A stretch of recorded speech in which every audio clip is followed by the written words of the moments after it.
कि आप सबको पता है इस समय भारत और चाइना की आर्मी दोनों आमने सामने बॉर्डर पे युद्ध की कंडीशन में खड़ी है। ऐसा लग रहा है कि कभी भी भारत और चाइना के बीच में युद्ध हो सकता है या दोनों में से कोई भी आर्मी कभी भी अटैक कर सकती है और कभी भी दोनों आर्मी युद्ध की पोजीशन ले सकती है। लेकिन इसी खबर के बीच में एक बहुत बड़ी खबर निकल कर आ रही है कि इंडियन नेवी का एक बहुत बड़ा वॉरशिप यानी कि नेवी का जो बेस होता है, जो एयरक्राफ्ट होता है, वो साउथ चाइना सी यानी दक्षिण चीन सागर के तट के पास जाके खड़ा है। यानी कि दक्षिण चीन सागर की जो चाइना की रेखा है, यानी कि दरवाजा है, जो तट के करीब होता है वहां जाके खड़ा है। अब देखो इसका कारण क्या है। देखो वहां के आसपास जितने भी छोटे मोटे देश है, वियतनाम हुआ, उत्तर कोरिया हुआ, जो कि चाइना की प्रभाव से बहुत परेशान है।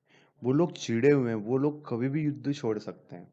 वो चाइना को देखना तक पसंद नहीं करते क्योंकि चाइना उनको इतना दबा के रखता है कि वो कभी भी उनकी क्षेत्र में घुसपैठ कर जाते हैं।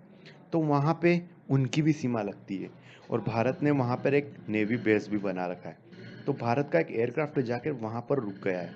ये सबसे बड़ा कारण है चाइना के ऊपर दबाव बनाने का, क्योंकि इस समय कहा यह जा रहा है कि भारत की सीमा के पास में चाइना और पाकिस्तान की आर्मी युद्धाभ्यास कर रही है। यानी युद्ध करने का एक तरीका, यानी कि युद्ध कैसे किया जाता है, कैसे एक दूसरे के आर्मी के ऊपर अटैक किया जाता है, कैसे एक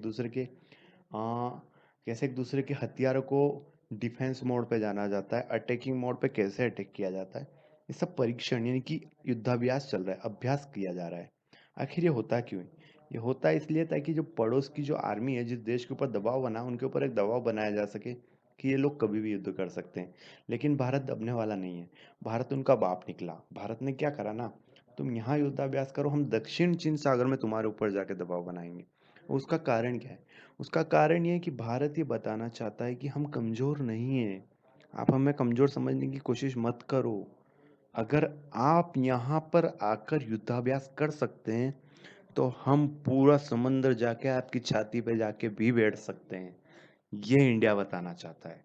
और इंडिया ये भी बताना चाहता है कि अगर आपने युद्ध शुरू किया तो ये सिर्फ पहाड़ी क्षेत्रों पर ही सीमित नहीं रहेगा।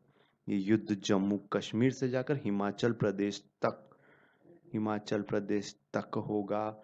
यूपी की बाउंड्री पे भी होगा, नेपाल के पास भी होगा, भूटान के पास भी होगा, अरुणाचल प्रदेश में भी होगा और बता दें साउथ चाइना सी में भी होगा। मतलब कि युद्ध छोटा नहीं होगा। ये इंडिया बताना चाहता है और यही सबसे बड़ा दबाव है, क्योंकि चाइना की जो आर्मी है ना, वो इंडिया के आर्मी का मुकाबला कर ही नहीं सकती, पूरी आर्मी का। और इंडिया कहना यही चाहता है कि अगर युद्ध हुआ तो हम पूरी आर्मी उतार देंगे।